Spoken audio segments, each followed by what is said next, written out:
Dajiahao, Lily Laoshe pour Xiaomentu, le petit disciple. Nous nous retrouvons pour ce troisième article du magazine numéro 3 de troisième niveau. Que des trois hein, sur cette vidéo. Eh bien, je t'invite à ouvrir donc du coup ce magazine numéro 3, page 9, pour découvrir l'organisation territoriale de la Chine, c'est-à-dire comment l'État chinois a organisé l'administration de son pays. À l'image de nos régions, de nos départements, la Chine est également extrêmement organisée. Donc c'est très tôt que la Chine va découper son territoire pour mieux le gérer, pour mieux l'administrer. Et c'est le premier empereur, vers 200 avant notre ère, Qin Shi Huangdi, qui est très connu notamment par rapport à sa sépulture avec les fameuses statues de terre cuite, qui va structurer la Chine en un appareil d'État avec une bureaucratie extrêmement organisée.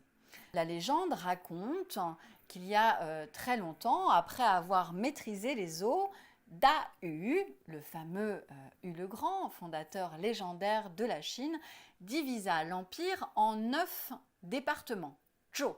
Sous les Han, vers 200 avant notre ère, ce sera divisé en 13 départements et en 19 vers 300 ans. Donc cette organisation de l'espace va se perfectionner au cours des dynasties afin de mieux gérer notamment la collecte des impôts, les réserves naturelles, la production agricole et les stratégies militaires.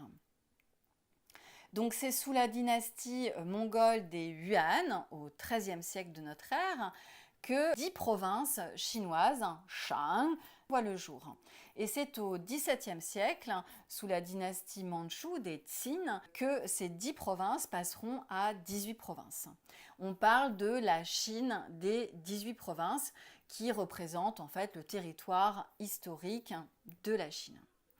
Les territoires dits extérieurs à cette Chine des 18 provinces sont d'ailleurs considérés comme des provinces autonomes. Donc dans leur nomination, ce sera marqué province autonome de... Et c'est à partir du XIVe siècle, sous la dynastie Ming, que chaque province va avoir un gouverneur général, un Sun Fu, ensuite un capitaine général, un Titu, ensuite un gouverneur militaire, et ensuite il y aura un gouverneur général qui lui va chapeauter 2 à 3 provinces, un Zhongdu. Bon, peu importe pour toi de te rappeler exactement comment on les appelle, mais sache qu'en fait, il y a une administration avec vraiment des postes très précis qui vont rendre compte à différents échelons à l'empereur de comment ça se passe en fait dans la région sur un point de vue militaire, humain, de production agricole, de production après plus tard industrielle, etc., etc. Donc c'est cette combinaison d'un pouvoir central fort, c'est-à-dire l'empereur qui est très très puissant avec sa horde de mandarins dont on parlera un petit peu plus tard, et puis cette structure en province, donc avec des grandes régions qui elles vont être extrêmement bien administrées, qui vont permettre en fait à la Chine aussi au cours du temps de rester un territoire extrêmement vaste et en même temps extrêmement uni malgré tout. Donc cette union d'un territoire énorme avec une population importante, avec des ethnies différentes, va être maintenue grâce à cette combinaison d'un local où tout est très très organisé et puis d'une remontée de toutes ces informations au niveau du pouvoir central. Donc aujourd'hui, eh bien, ce sera les membres du Parti communiste chinois. Hein.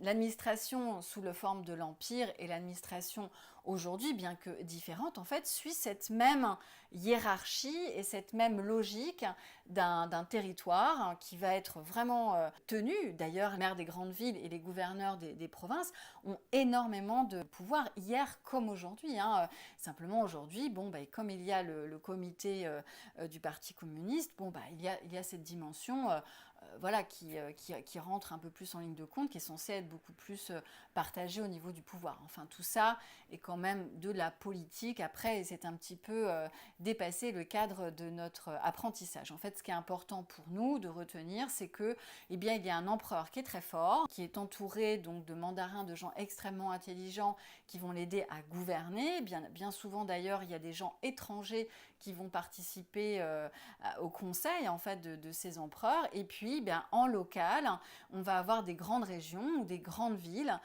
dans lesquelles, eh bien, il va y avoir énormément de niveaux hiérarchiques, des gens qui vont avoir des gros postes pour administrer, surveiller comment ça se passe.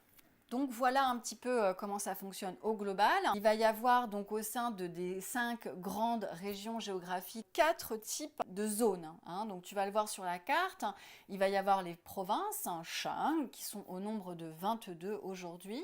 Les régions autonomes, Zi, Zhi, Tsu, qui sont au nombre de 5. Tu vas remarquer en rose avec des petites étoiles. Ce sont souvent des régions sensibles, comme nous l'avons évoqué, comme le Tibet ou le Xinjiang.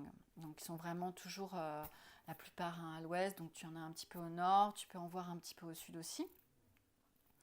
Voilà, et ensuite tu as les municipalités. Alors les municipalités, elles sont nées parce que ces villes sont vraiment tentaculaires avec leurs banlieues, etc. Et ça représente presque un département ou une région à notre échelle française. Ces municipalités s'appellent Shi, elles sont au nombre de 5, donc tu les vois avec ces étoiles de couleur leuce, on est vraiment dans cette couleur toujours un peu jaune ocre, si chère aux Chinois. Donc tu vas retrouver bien sûr Beijing, Shanghai que tu connais bien, il y a Chongqing au centre de la Chine qui est vraiment une capitale de cette Chine intérieure. Et puis tu vas avoir des régions administratives spéciales qui sont dans le sud, au niveau de la région du Guangdong.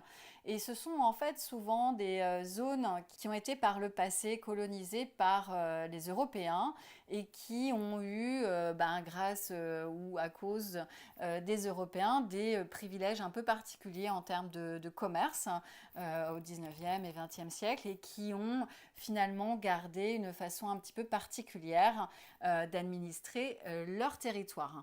Et donc il s'agit de Macao qui se dit Aomen, qui est très très différent donc de la façon dont on le prononce en européen, et puis Hong Kong qui ne s'appelle pas du tout Hong Kong non plus, qui s'appelle le port au parfum, qui se dit Xianggang. Voilà. Donc tu vas pouvoir enfin t'entraîner sur la carte muette pour placer les fameuses provinces que tu sais écrire, avec les différents caractères liés à la géographie et liés aux directions. Et puis, il est important aujourd'hui que tu puisses situer sur une carte où se trouve la capitale de la Chine, Beijing, où se trouve Shanghai aussi. Donc, je compte sur toi pour t'entraîner un petit peu à la maison. Bien sûr, pose tes questions à ton merveilleux Lao She. Tu peux retrouver cette vidéo, bien évidemment, sur YouTube ou sur la plateforme d'e-learning du petit disciple, écoledechinoisenfant.com. À très bientôt, Xiaomentu. 再见。